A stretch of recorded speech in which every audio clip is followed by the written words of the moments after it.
Okay, why don't we get started?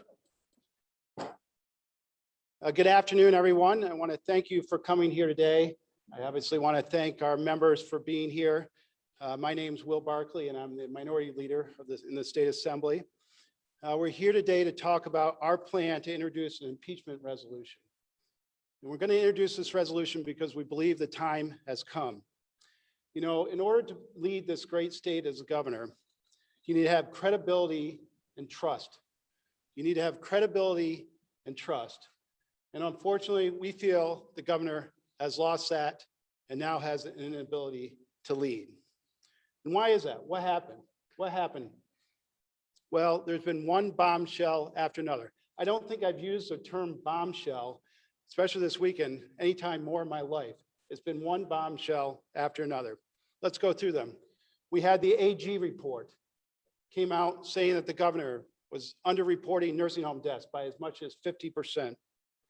We had that secret political meeting where he had his top aides say they weren't reporting the nursing home deaths because they're worried about a Department of Justice investigation. They were worried about the political fallout. We had the bullying and the harassing of sitting members of the state legislature. Then we had 5 courageous women come forward to talk about their abuse, sexual harassment, and other abuse at the hands of the governor. And now you have 30 members of the Assembly majority saying that the governor ought to resign. And then yesterday, as you all know, you had the majority leader in the Senate saying the governor ought to resign. And we had the speaker coming very close, questioning how the governor can govern going forward. You know, during the Watergate years, a bipartisan group of legislators went to see President Nixon, and they said, President, if you don't resign, we're going to commence impeachments against you. Interestingly, as you heard the governor say yesterday, I'm not going to resign. If you want to get rid of me, start impeachment. Well, we think now is the time to act. We think it's time to commence impeachment. So with that, I want to turn it over to our ranker on the Ways and Means Committee, and he's going to talk about how difficult it will be for this governor to govern during the budget period. Ed Ra.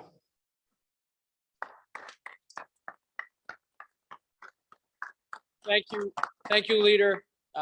As we all know, today's March 8th.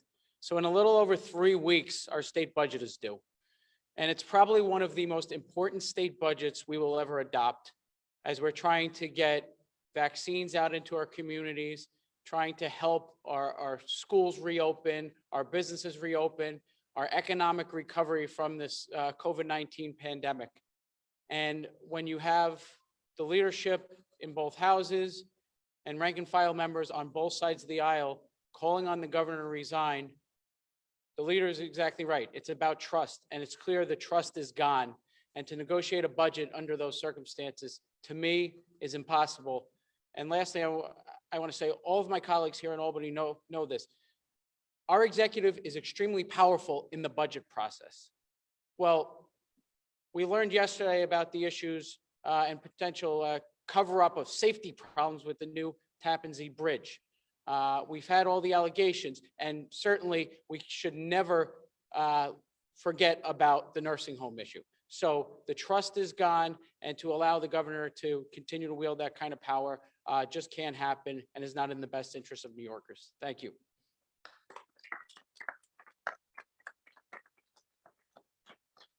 Thanks, Ed, for those words. Next, we have Jake Ashby, who's our ranker on the Aging Committee and also on the Health Committee, who's very aware that we are still in a pandemic and still need leadership from the governor's office. Jake?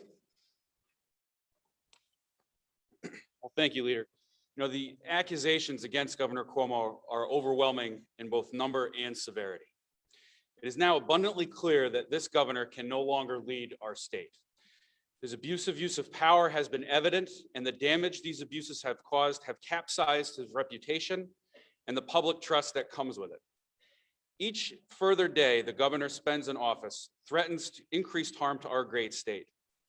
He must be held accountable, and I'm proud to introduce legislative action to remove him from office today with my colleagues.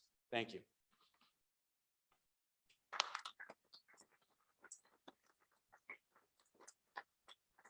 Okay, thank you, Jake. And with that, we'll take questions. People to force a vote on this resolution, is that something in your powers to force people to vote up or down this, not as a hospital, this is not the resolution. We won't be able to force a vote, but we're going to keep pounding on this issue. We hope that the political pressure keeps getting greater and greater. As I said, they already have 30 members who are looking for the governor to resign. And then you have both leaders, the speaker and the majority leader. How are they going to go in and negotiate a budget when 2 of the 3 people probably in that room think the one out person should resign? So we're hoping by doing this, we're going to keep reminding the majorities that it's time for them to act. If they really believe in resignation, why not start the impeachment process? I guess I would love, how are you separating all these different issues? I know you brought forward the issue of, you kind of talked about impeachment before a lot of the sexual harassment allegations. So are these just specifically for one issue over the other? Would you consider introducing other resolutions for the other issues? And then also, I guess I wanted to know, considering the support, like what's the sense of support you're getting for this? And do you think it's going to add to the noise or actually help and why? So let me just give a little timeline of the events that went on here. So we always were suspicious about the nursing home fatalities not getting accurate reporting from the governor. As a result, we tried to force the majority in the assembly, and particularly in the health committee, on the aging committee, and on the government oversight committees to hold hearings on that. At that time, they wouldn't do that.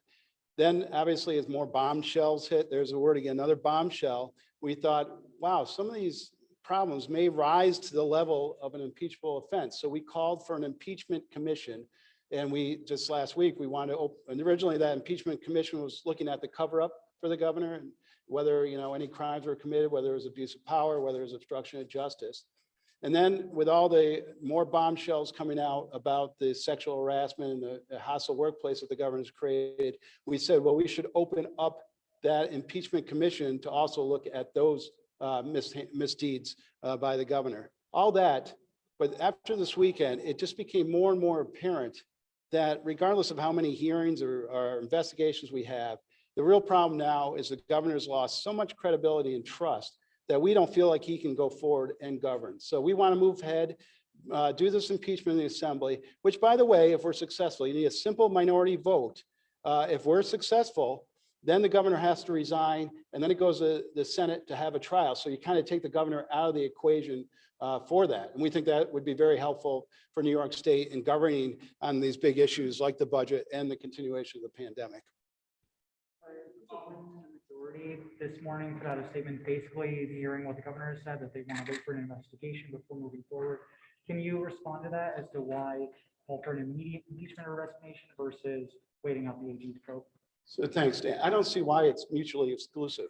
I mean, we certainly support an investigation. We look forward to the AG using her subpoena powers and getting to the bottom of the problems. We look forward to the Department of Justice using their ability to investigate to see the nursing home fatalities and the misreporting that the governor had there. But as I said, the reason we think we need to go forward now is when you have 30 members of the majority saying he ought to resign. I don't know how many in the Senate, but then you have the leadership also saying he's resigned. How do you govern with that against you? And we think, unfortunately, you can't. So that's why we think we ought to move ahead with these impeachment resolution. The resignation would be a lot quicker than an impeachment process. What kind of would an impeachment process that on?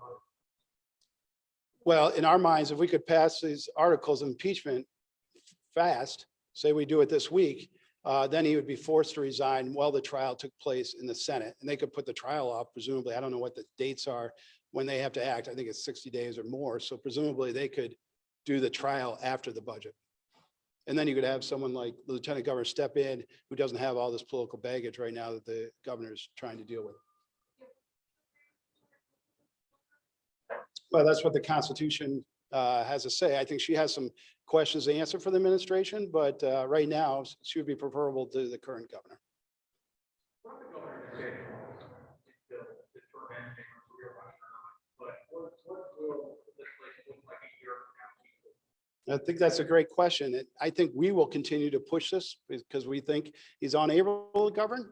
but the majority is going to have to get behind this. This really has to be a bipartisan effort. And they're going to continue to deal with that amount of members in both houses calling for his resignation, some calling for his impeachment. How are they going to govern? So I think that's a lot of open-ended questions that we don't know the answer to. And that's why we feel like, let's move forward. Let's do these impeachment resolution and get them out of office. And then they can have the trial on the facts when it gets to the Senate. Well, we could pass an impeachment resolution immediately, so there's no timeline on that.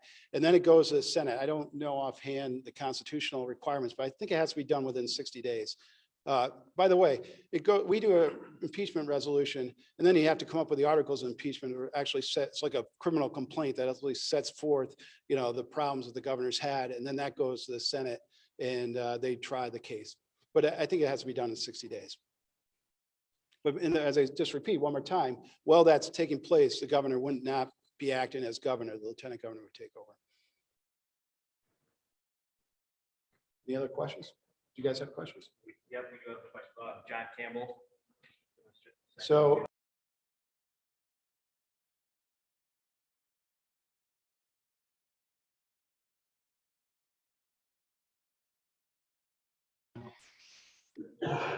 John, please ask your question.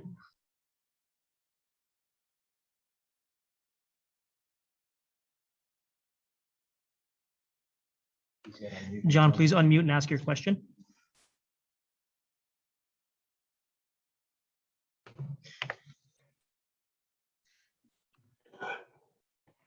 first time ever. Hey, can you hear me now? Hey, I apologize. I think somebody may have asked this earlier, but we couldn't really hear the question on the stream. Since this is a resolution, this isn't something that you'd be able to attach as a hostile amendment or anything like that. There's no way that you can push forward with a vote on your own in some fashion.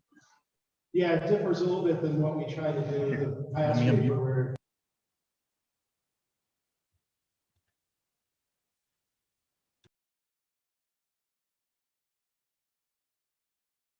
to the floor, but that would take votes by the Democratic majority. Hopefully that answers your question. No, that'd be up to the speaker.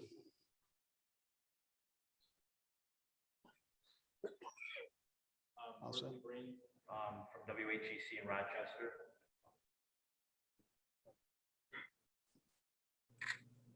Hi. Hi. Hi, Leader. Thanks. I can hear you. Thank you. Have you spoken to the speaker about this resolution yet? I haven't, but he's going to know about it very quickly. And what is your guess? Is he going to allow a vote on this?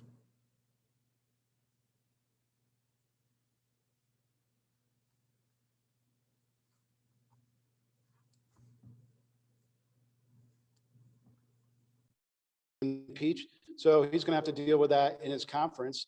And we're here to help. We're here to be in a bipartisan manner to move forward with this impeachment. And we look forward to any Democrat who wants to join us on that. Thanks. More? Good. Okay, great. Thank you, everybody. Thanks for coming out. Oh. No worries. Have you directly spoken to the speaker on this? So we haven't, because we are just introducing it today. So he'll find out about it fairly quickly. And I'm happy to have conversations with the speaker or any other Democratic member to talk about how to move this forward. Thanks. Thank you, everybody.